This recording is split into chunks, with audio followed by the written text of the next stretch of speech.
Olá pessoal, meu nome é Danilo, eu sou catequista do Shalom da Parangaba. Quero saudar todos os catequistas, todos os catequizandos e todos os pais que estão nos acompanhando, que estão assistindo os vídeos, certo?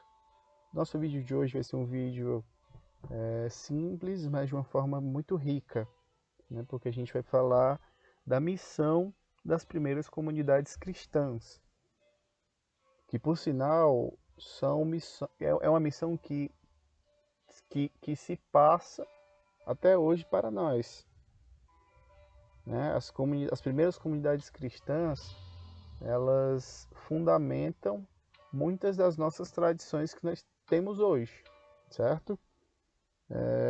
Vamos passar aqui para os pontos que a gente vai discutir, certo? Inicialmente a gente vai falar da forma que eles viviam, porque a partir daí é que eles começaram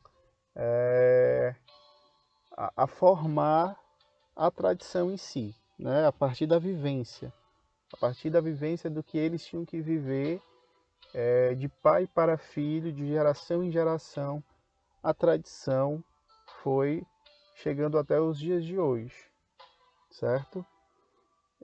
Eles viviam unidos, é o primeiro ponto. Viviam unidos e colocavam tudo em comum. Gente, essa é a forma mais pura, mais simples e mais desafiante da vida fraterna. É você colocar o que você tem, o irmão coloca o que ele tem, e a partir daí é feita a divisão, né? A partir de tudo que você tem em vista de um propósito.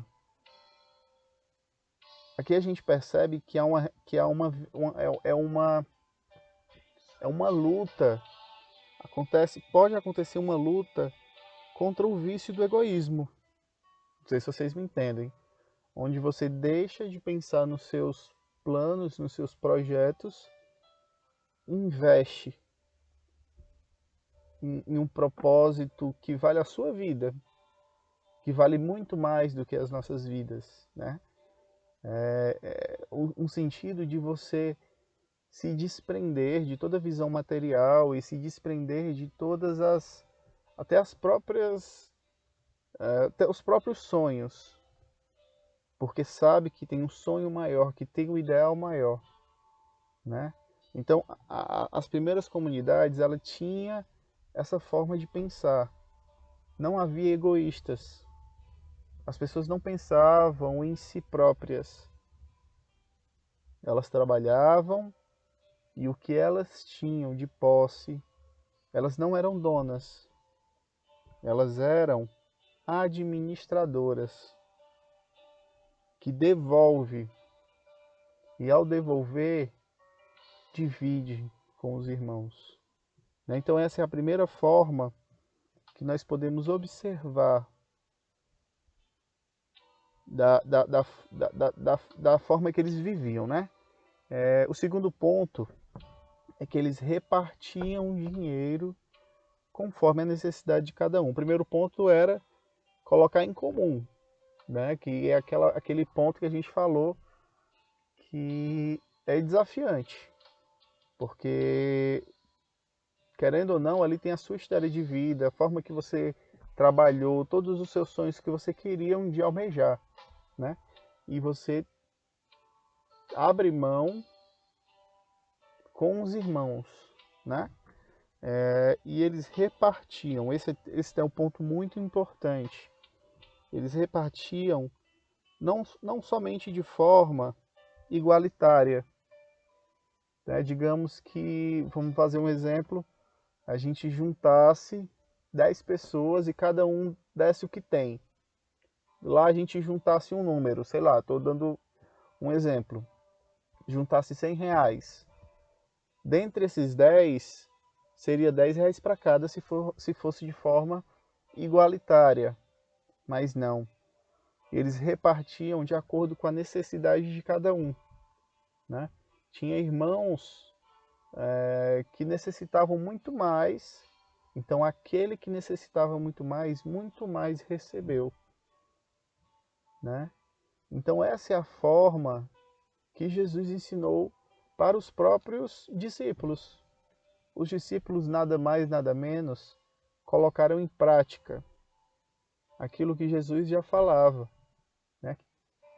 Aquele que muito receber, muito também será cobrado, né? A igualdade, ela é importante, mas na igualdade muitos podem ficar necessitados. Então, nesse caso,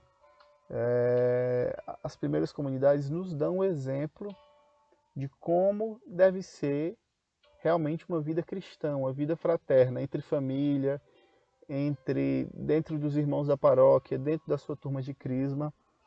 Não deve haver necessitados, né? A partir da necessidade de deve haver uma iniciativa de vida em comum dos demais. Então, para a gente resumindo tudo, o primeiro ponto da vida unida, ela deve estar linkada com a divisão, com a necessidade.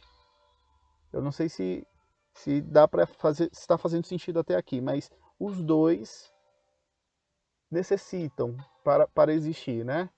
Então, assim fica melhor. E os dois últimos pontos que fala realmente da missão.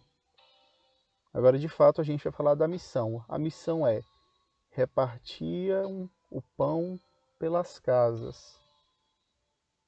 O pão que fala aqui não é somente o pão alimento, mas o pão evangelho. As primeiras comunidades, elas tinham um papel inicial, tinha uma missão inicial que era evangelizar, que era levar o irmão, levar aos necessitados aquele amor que eles receberam de graça e de graça devolvem. E de graça vão de casa em casa falar da verdade, falar da palavra de Deus. Eles repartiam pão pelas casas. Em outras palavras, eles evangelizavam. Inicialmente, a gente pode perceber que tudo faz sentido, tudo está linkado, né? Primeiro, eles viviam unidos.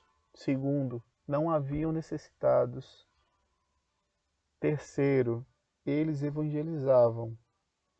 Então aqui a gente começa a perceber que tudo faz parte, não tem como uma coisa estar fora da outra.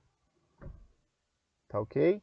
Então essa vida, essa forma de viver, onde você esquece de você mesmo e se esforça e luta pelo outro,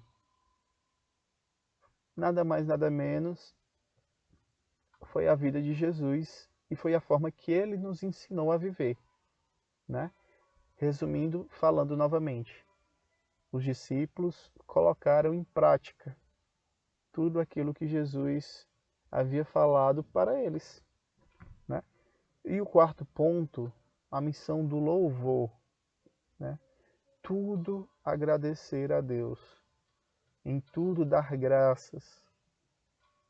Mesmo que lá houvesse algum necessitado, o papel do necessitado era louvar a Deus. Mesmo que por algum desígnio de Deus, Deus quisesse fazer com que, por algum momento da vida, alguém passasse algum tipo de necessidade que entre eles não pudessem ser saciadas, não pudesse ser saciada. Ainda assim era motivo de louvor,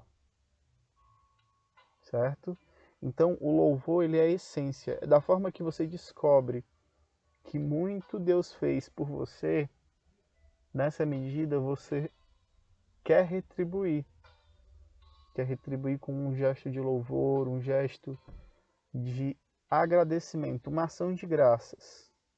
Então, resumindo, ao partir o pão e ao evangelizar, tudo isso é um gesto de ação de graças.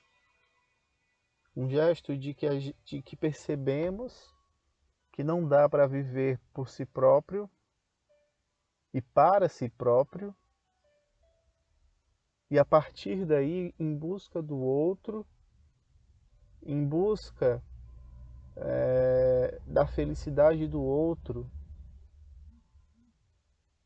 finalmente encontramos quem realmente somos, né? Encontramos a vontade de Deus, a vocação na nossa vida. Partiam pão e louvavam a Deus.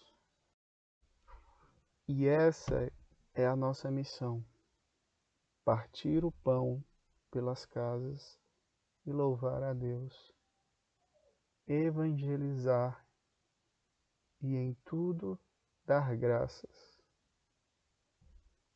E aqui, meus irmãos, eu finalizo. Agradeço a todos que assistiram esse vídeo até aqui e nos encontramos semana que vem.